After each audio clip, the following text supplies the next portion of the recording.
Welcome back sa aking channel. Kapuso actor Eman Bac o sa posibleng nga bang maka-love team ang magandang aktres na si Jillian Ward kung mapagbibigyan ng GMA Management ang hiling ng fans, panuurin at pakinggan ang buong detalye.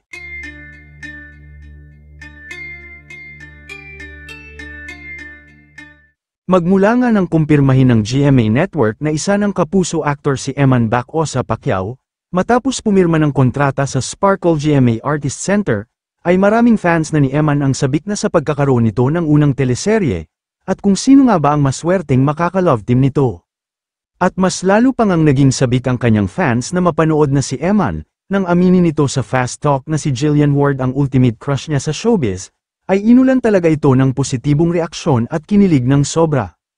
Lalo na nang mag-respond si Jillian sa sinabi ni Eman, sa pamamagitan ng pag-share nito sa kanyang social media account patungkol sa pag-amin ni Eman sa kanya. Kaya naman hiling ng fans sa GMA Management, sana ay pagbigyan sila na subukang pagtambalin si Eman at Jillian, dahil mukhang maganda daw ang chemistry ng dalawa. Dahil parehas maganda at gwapo, bukod dyan, magaling din daw na aktres si Jillian, para mapalaban daw agad si Eman sa pag-arte, at maasa na rin sa acting.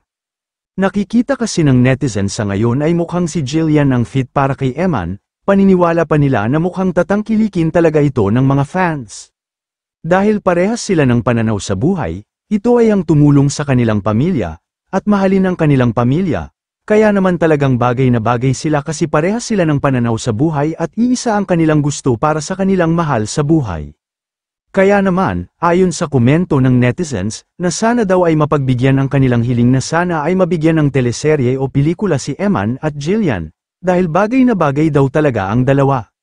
Samantala, marami din ang nagsasabi na hindi lang sa boxing sisikat si Eman, kundi pati na rin sa mundo ng showbiz, basta't ipagpatuloy lang daw ni Eman ang kanyang pagiging mapagkumbaba at mabuting tao, tiyak malayo ang mararating niya gaya ng kanyang ama, na hanggang ngayon ay sobrang humble pa rin kahit bilyonaryo na at sikat sa buong mundo. Tandaan, ang tao na mapagkumbaba at marunong makipagkapwa-tao ay mas lalong minamahal ng mga tao at nirerespeto, kaya naman sana wag magbago si Eman kung sakaling maabot na nito ang kanyang pangarap. Kayo mga ka-showbiz, anong masasabi nyo sa ating showbiz topic ngayon? Kung may opinion kayo ay magkomento lang kayo sa aking comment section. At syempre kung bago pa lang kayo sa aking channel ay mag-subscribe na kayo para lagi kayong updated sa mga showbiz trends na ina-upload ko. Maraming salamat po.